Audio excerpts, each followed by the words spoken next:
tesoro del pueblo es la cultura. La mentira muere por su peso. Damos el paso gigante. Preparando los mates para escucharte, dicen. Oh, si yo y la libertad.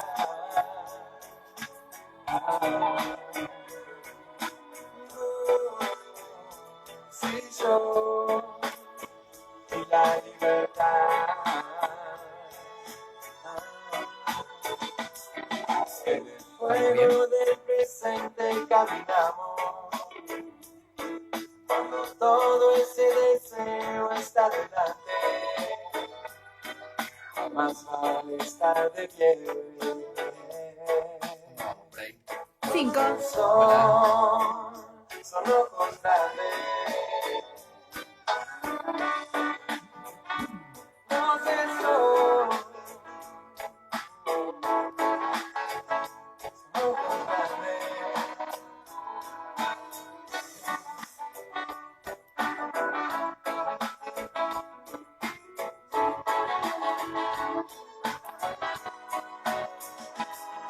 Un tesoro no se encuentra sin preguntar, aunque seas esa flor, damos el paso.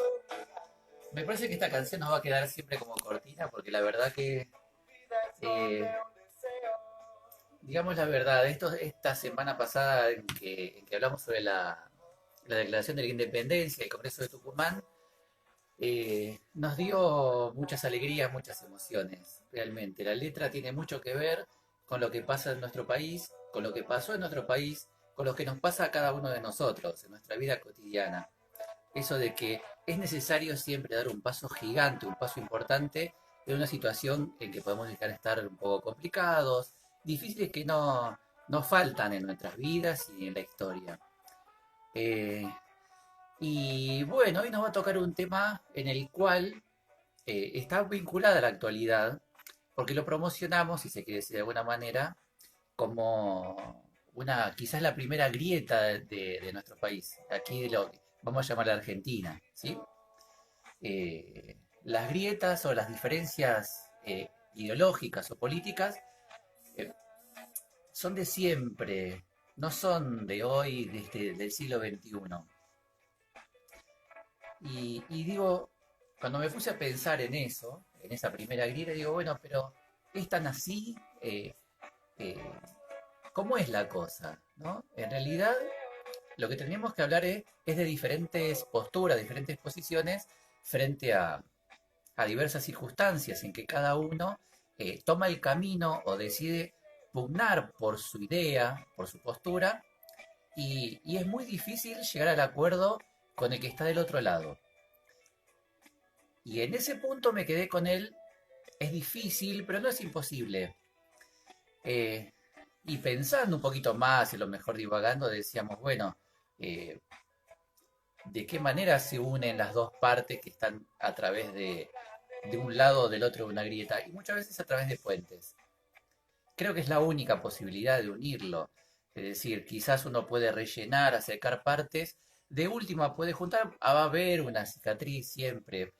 Y es sano que haya diferencias, es muy sano. Hace rica la política, hace rica la sociedad, eh, en el marco de algo.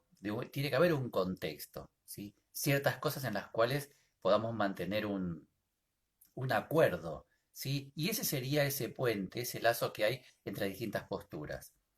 Y en el caso que nos va a atañir en el día de hoy, tiene que ver con esta primera diferencia, eh, que es en la época colonial. En la época colonial, en la época del virreinato, allá 1776, hasta llegar a la Revolución de Mayo, vamos a encontrar en una primera cuestión una diferencia económica muy importante, con dos ideas, con dos posturas imposibles de conciliar, que es el,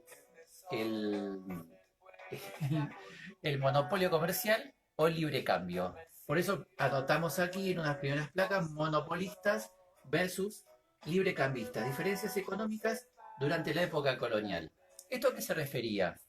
La corona española aplicaba el monopolio comercial, que significaba que de un puerto de España a un puerto de América solamente entre ellos se podía establecer una relación comercial, ¿sí? Por lo tanto, desde el puerto de Buenos Aires nada más se podían enviar solamente a España productos generalmente de la tierra o con mucho más, fuerza aquellos provenientes del Alto Perú, que hoy es Bolivia, y fundamentalmente de la ciudad de Potosí. En la ciudad de Potosí fue un centro minero fundamental, eh, en el cual toda esa producción bajaba por el noroeste, Jujuy, Salta, Tucumán, Córdoba, Buenos Aires y de ahí embarco a Europa. Eh, Obviamente había mucha gente que quedaba afuera porque este comercio solo era posible mediante permisos especiales. La familia Belgrano tenía uno de ellos. Y normalmente, cuando hay una limitación muy importante, suelen surgir alternativas. La alternativa había sido el contrabando. El contrabando fue prácticamente una institución en la época colonial hasta la llegada eh, del nuevo modelo, ¿no? Modelo que surge desde el 25 de mayo, aunque en realidad podemos extenderlo, porque estas cuestiones contrabandistas e ir por el lado ilegal del comercio va a ser una constante y permanente. Eso va a tener mucho que ver con las decisiones políticas de los gobiernos. Eso es así y hasta el día de hoy también lo podemos encontrar. Acá hago esta pequeña cuestión. Es fundamental que veamos la historia con una visión actual, con una visión de tener un cierto reflejo, porque en realidad lo que sucedió fueron las causas de lo que hoy acontece. Entonces, las cosas no son porque sí. El ejercicio de pensar y repensar y trasladar conceptos a través del tiempo es fundamental que lo hagamos. Bien, por otro lado, teníamos el libre cambio. El libre cambio surge a partir de la revolución industrial en Inglaterra, en el cual la elevada producción de manufacturas requería de mercados para colocar los productos. Y para poder colocar los productos en esos mercados necesitas libertad. Empezaron a surgir en el Río de la Plata estas ideas también, en la cual un grupo, fundamentalmente de criollos, pretendía abrir los puertos y especialmente abrir el puerto de Buenos Aires a un comercio mucho más abierto, no solo quedarnos con trasladar a España y desde ahí, bueno, que se arreglaran las cosas. Esto fue generando una tensión muy importante. En los últimos años del virreinato se abrieron algunas situaciones, los permisos fueron un poquito más importantes, se permitió establecer algunos envíos a otros países europeos, por lo general vinculados con los españoles, por cuestiones de negocios y de conveniencias políticas. Entonces, desde el lado económico, es una primera gran diferencia que tenemos aquí en el Río de la Plata. Y eso se va a ver traducido luego, se va a ver traducido mucho cuando llegamos al punto en que los criollos, la tierra de acá, va a empezar a tomar decisiones. Por otro lado, también encontramos una diferencia muy importante en las cuestiones sociales. Acá marcamos grupos sociales, raciales, de origen. Llamémoslo como querramos, vamos a ver una importante diferenciación social. Y esto fue muy rígido, muy complicado, no había movilidad. Y vamos a encontrar que los blancos, por nacimiento, por color, bueno, vamos a decir de alguna manera, o pagándolo, eran los españoles nacidos en la península ibérica y que habían venido a estas tierras. En un segundo escalón vamos a encontrar a los criollos, que son hijos de los españoles, pero que nacieron en América y que van a tener los mismos derechos, las mismas posibilidades, excepto, y nada menor, que la participación en la política. Ustedes imagínense un sector político que solamente está centrado en los españoles nacidos en España y dejando afuera a toda una masa de población que tenía muchos recursos económicos sin poder participar de lo mismo. Algunos podemos pensar o podemos decir, bueno, hay gente que prefiere mantenerse en las sombras, detrás de las cortinas y hacer sus negocios. No es el caso de la ciudad de Buenos Aires, del Río de la Plata. porque las decisiones que se tomaban no lo favorecían en ningún sentido. Entonces, va a ser algo fundamental esta imposibilidad de participar en la política para los criollos para poder llevar adelante lo que sucedió en mayo.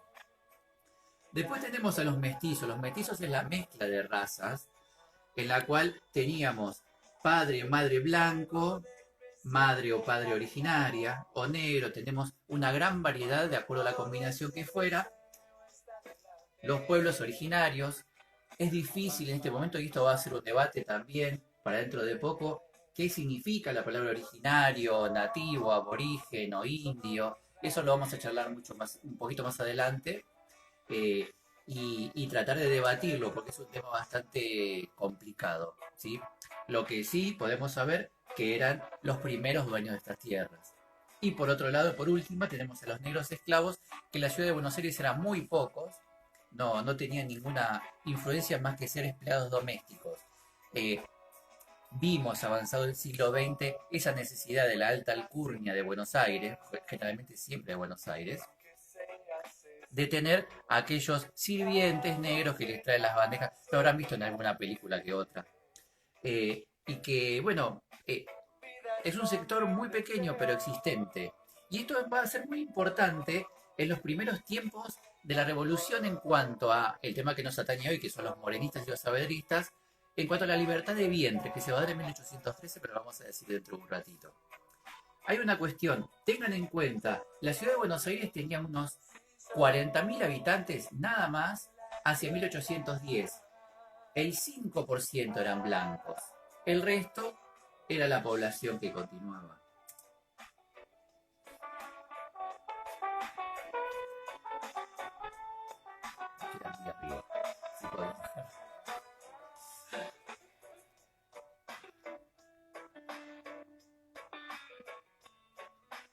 A partir de la Revolución de Mayo es cuando van a empezar a surgir, luego de ella, las diferencias más importantes. Pero el tema de la revolución va a ser un factor fundamental para que se unieran las diferencias. ¿Cómo se llega a la Revolución de Mayo? Creo que ya lo hemos charlado en algún momento, en lo cual tenemos que tener en cuenta que hay una situación en Europa bastante compleja, en la cual el imperio francés estaba dominando a todo el continente y a principios de 1810 habían caído la última junta de regencia, es decir, una junta que gobernaba en nombre del rey, en la misma España por Fernando VII Rey, se encontraba preso. Estaba gobernando José Bonaparte, el hermano de Napoleón, Pepe Botellas, que le encantaba tomar, pero la resistencia española estaba dada por juntas. Cuando termina de caer la última junta y las noticias llegan a Buenos Aires, es cuando se establece que era el momento de cambiar del gobierno. Y esto se va a dar, el desatarse furiosamente durante la semana de mayo. Hacia el 21 de mayo es cuando las fuerzas empiezan a dejarle librado a su suerte al virrey, especialmente comandado por Saavedra, que era el jefe de patricios, y junto con French, Beruti, Moreno, Belgrano, Castelli, Monteagudo, le solicitan, muchas veces se considera que de manera obligatoria, la convocatoria a un cabildo abierto para que se decida cómo continuaban la situación política. Acá van a ver que el día siguiente, que es cuando se realiza el primer cabildo abierto, el 22 de mayo, se plantea la cuestión de la retroversión de la soberanía. ¿Esto qué significaba? Que el poder, pensemos siglo XIX, el poder venía de Dios, se lo entregaba al pueblo y el pueblo se lo daba a la clase gobernante para que decidiera por ellos, a sus representantes. Al no estar más el representante del pueblo, estaba preso y no existía, el pueblo mismo es el que va a tomar en sus manos, digamos, las decisiones políticas que corresponden. Entonces, ¿qué sucede acá en Buenos Aires? El virrey no tenía ningún tipo de representatividad. El virrey no representa al rey en ninguna situación. Por lo tanto, debe volver al pueblo. Y el pueblo mayoritariamente, como dijimos recién, eran criollos. Cuando los criollos se juntaron de todo tipo de orientación, y ahora vamos a hablarlo un poquito más, que por un lado va a estar Saavedra y Moreno, se decide, bueno, algo hay que hacer. Sucede la semana de mayo, 22, se vota se decide que va a haber una nueva junta. Dentro del cabildo se produce una especie de movimiento contrarrevolucionario mediante el cual se forma una junta de 5 personas, pero el virrey sigue siendo el gobernante principal. Esto no es aceptado bajo ningún concepto, por lo tanto se convoca el Cabildo Abierto del 25, en donde la actuación de Belgrano, de Castelli, de Moreno, fue fundamental. Habíamos hablado también de los infernales de Buenos Aires, no los infernales de Güemes, que vamos a hablar la semana que viene, en el cual no se permitía el acceso a la Plaza de Mayo, bueno, hoy Plaza de Mayo, eh, para el resto de la población que no estuviera de acuerdo con la revolución. Se producen los hechos, hay un acuerdo fundamental entre todos los integrantes para que todos estuvieran representados en esa junta, nadie quedara fuera y un par de líneas básicas que van a ser fundamentales. Te saluda Cristian García. Hola, profe, dice. Hola, hola Cristian, vemos ahí. Oh, si yo y la libertad.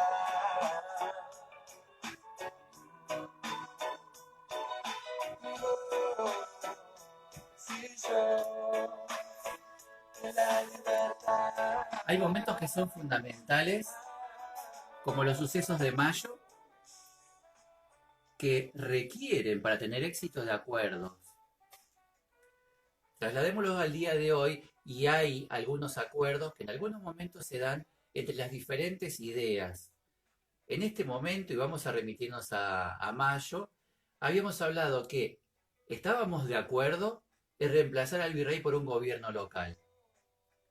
Estábamos de acuerdo en establecer una junta que reúna representantes de los diferentes sectores de la sociedad de Buenos Aires. Y los sectores fundamentalmente eran las milicias, de hecho Saavedra va a ser el presidente de la junta, intelectuales, fundamentalmente, y creo que sí, solamente fueron abogados, eran aquellos que tenían la posibilidad o de viajar a Europa o a Chuquisaca en el Alto Perú para estudiar leyes. Al ingresar a estudiar leyes, como le sucedió a Belgrano en Europa, o a Moreno en Chuquisaca, ellos empiezan a empapar de las nuevas ideas, de las ideas liberales de la época, de las ideas de Rousseau. Creo que fundamentalmente es Rousseau con un libro que se llama El Contrato Social, que también algún día vamos a hablar de contrato social, es muy interesante, y que bueno, rondó mucho aquí, acá en nuestro país, en el año 2001, cuando se habían empezado a formar asambleas populares en las distintas plazas, no sé si algunos más grandecitos se acuerdan. Bien, los comerciantes, fundamentalmente que los comerciantes que eran los que tenían el poder económico, apoyaran este levantamiento, porque fue un levantamiento popular. Y la iglesia siempre es fundamental, pues como dijimos recién, el poder emanaba de Dios, hablamos de principios del siglo XIX. Hasta acá estamos todos de acuerdo, hasta acá bien la revolución. Hay un punto fundamental que tiene que ver con el siguiente, que se llama Máscara de Fernando. Ahí empezamos a establecer algunas diferencias. ¿Qué significa Máscara de Fernando? Fernando hace alusión al rey, a Fernando VII. Y máscara es una manera de simular algo que se decidía, que fue cuando se determina en la proclama del 25 de mayo que dice que la junta era provisoria y que iba a gobernar mientras el rey estuviera preso. Esa provisionalidad digamos, del aspecto legítimo de la Junta es algo que se discute bastante en ámbitos académicos o de historia, porque en lo cual se dice que en ese momento bueno, es para ganar tiempo, es como para que España enseguida no mande ningún tipo de apoyo militar para combatir a la Junta. ¿En realidad se quería mantener una Junta provisoria?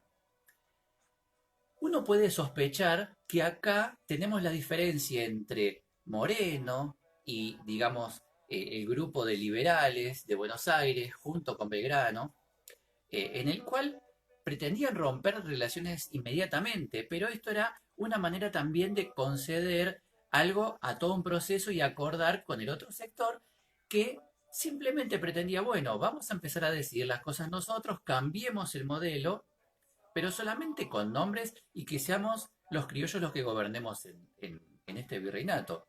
y después se verá. Tengamos en cuenta que el mundo está muy convulsionado.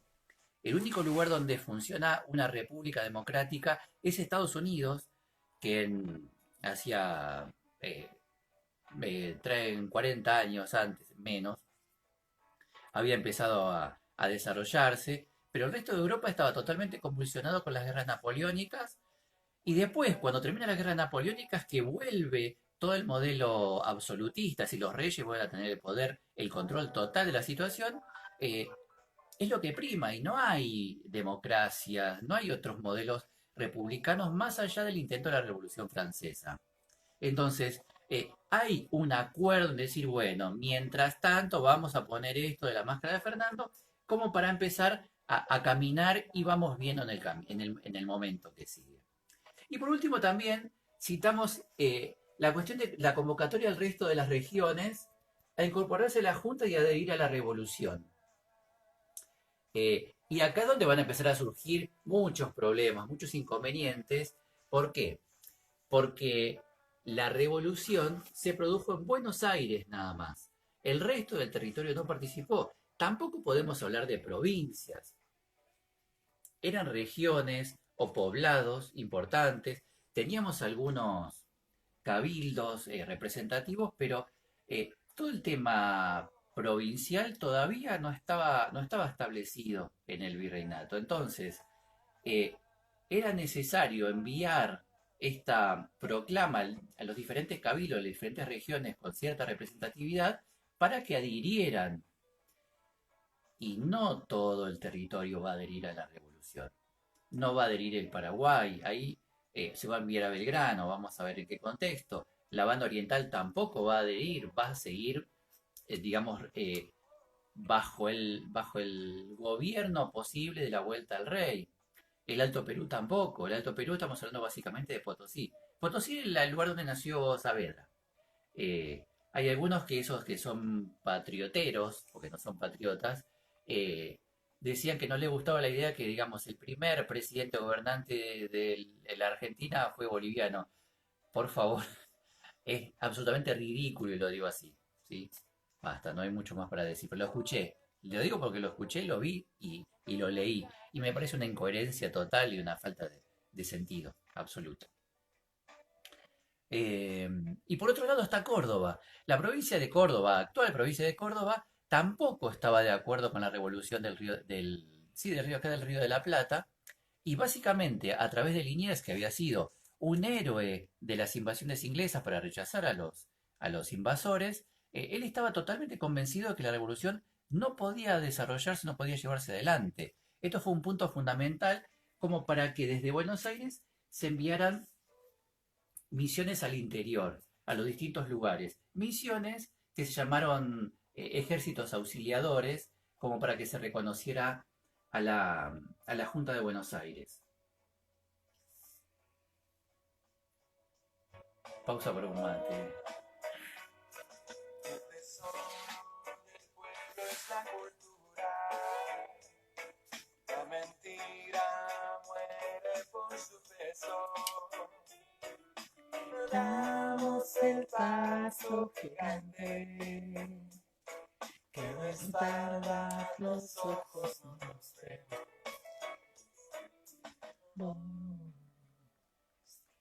Y ni bien sucede el 25 de mayo, comenzaron las diferencias internas, de una manera mucho más profunda. Este acuerdo de enviar al interior distintas misiones para que se convalidaran los hechos de Buenos Aires, terminó siendo enviar al interior a los representantes del grupo más radicalizado, al grupo de los morenistas, que se llamaban jacobinos. Jacobinos por un lado de Robespierre, de la Revolución Francesa, en los cuales se pretendía ir a fondo a las cuestiones y no tanto como moderados que fueron los seguidores de Saavedra. Muchos historiadores consideran que las diferencias son en cuestiones de tiempo y en cuestiones de decisiones, nada más. A mí me parece que los intereses que representaba Saavedra, que eran terratenientes, grandes comerciantes, muy moderados, pretendían mantener una relación diplomática con los europeos. No querían romper, no querían ser un país nuevo. Los morenistas, los liberales sí. Acá hay una cuestión muy clave, fundamental. La idea va a ser tener un gobierno central fuerte o un gobierno que considerara a los locales, a los caudillos que luego van a ser. Acá se considera mucho que vamos a empezar a encontrarnos con el germen de lo que luego va a ser el centralismo y el federalismo. Quienes valoramos la figura de Moreno, y ahí me incluyo porque debemos tomar postura en las realidades, después cada uno tiene la suya, se lo asocia con que Moreno habría sido centralista, porque él consideraba que era necesario tener un poder ejecutivo en Buenos Aires y que gobernara para todo el territorio. Y el resto del territorio participar de la Asamblea Constituyente. ¿Por qué? Porque para él era fundamental redactar una constitución de carácter nacional. Ahí debían intervenir las provincias, ahí debían intervenir las distintas regiones del interior, y no en el Poder Ejecutivo, que sí lo consideraba el sector comandado por Saavedra, y que a vistas de Moreno lo único que lograba hacer era dilatar la toma de decisiones. Si tenemos en cuenta que se produce una revolución que tiene que declarar la independencia de una manera explícita, era muy difícil convocar al resto del territorio, convocar a los diputados, ponernos de acuerdo. Mientras tanto, las tropas podían llegar de España tranquilamente. La reacción podía ser muy importante si acá no se tomaban decisiones que mejoraran la calidad de vida del conjunto. Y las cosas no pueden tardar tanto. Entonces, la convocatoria a diputados del interior, junto con el envío de estas misiones militares, van a empezar a generar roces importantes. De hecho, bueno, Moreno no está de acuerdo con esa incorporación que sí se va a dar con el gobierno que le va a continuar a la primera junta, que es la Junta Grande. En ese momento Moreno va a ser cuando renuncia, a principios de diciembre, y ya la situación va a tener un desenlace inminente. Hay una cuestión fundamental que para mí me parece esencial tener en cuenta, que es lo que tiene que ver con la supresión de honores. 3 días después de la Revolución de Mayo del 25, se determinó un decreto en el cual el virrey el nuevo jefe de gobierno, igual me distraen algunas cositas, perdón, iba a recibir el mismo trato que tenía el virrey hasta ese momento.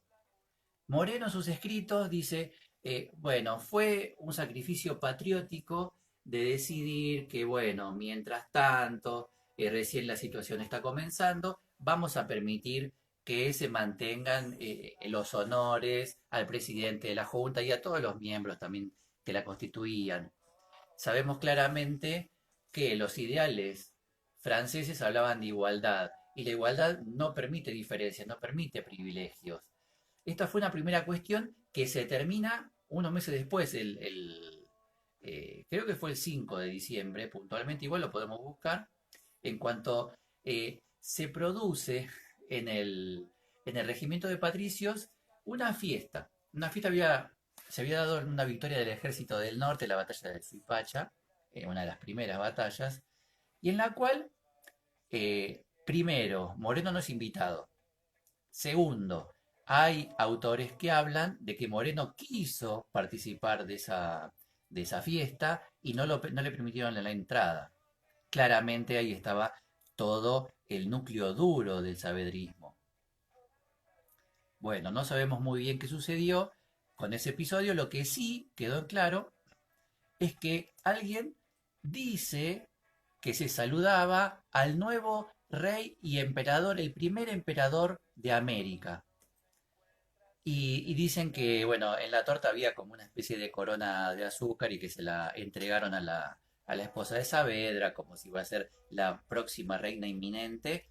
Y se imaginan la furia que tuvo Moreno esa noche, el enojo que tuvo, cosa que el día siguiente, el 6 de diciembre, establece un decreto en el cual la frase fuerte, y que creo que es la que va a determinar el destino, incluso de él, que es ni ebrio ni dormido. Decía, ni ebrio ni dormido se pueden tener expresiones contra la libertad de su país. Y a partir de ese momento, todos los integrantes del gobierno iban a tener exactamente el mismo trato que cualquier persona. Ningún privilegio, ningún palco principal en ningún teatro, ninguna escolta, porque hasta el momento se los escoltaba hasta donde había. La seguridad personal no, nada de eso, todos iban a ser iguales. El decreto se firma, se acepta, Moreno termina renunciando, porque ni ebrio ni dormido iba a permitir las diferencias. Y al poco tiempo es enviado a Gran Bretaña a establecer algunos vínculos comerciales. Eh, veía con buenos ojos que el Río de la Plata tuviera negocios con Inglaterra, pero él siempre planteaba, y en esto hay muchos escritos referidos a eso, en los cuales había que tener mucho cuidado con la injerencia de los ingleses. Todos sabemos que eso es bastante utópico, porque la injerencia de los ingleses, y más en ese momento, significaba un desastre y un apabullamiento de la soberanía total.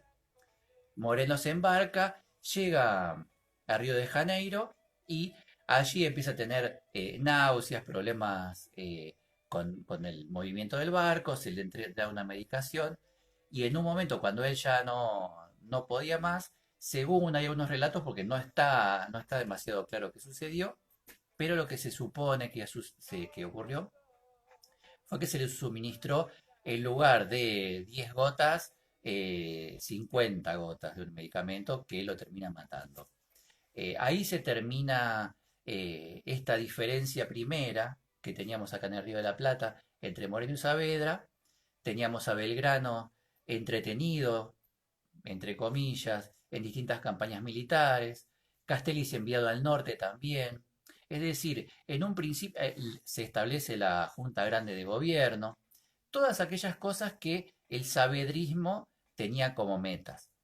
Eh, Luego esto va a tener un giro importante, especialmente con la declaración de la independencia y con la llegada de San Martín también, y que bueno, eso ya va a empezar a constituir otro tipo de historias, porque en nuestro país se van a empezar a conformar la pertenencia provincial, van a empezar a surgir los grandes caudillos locales que van a tener mucho más preponderancia.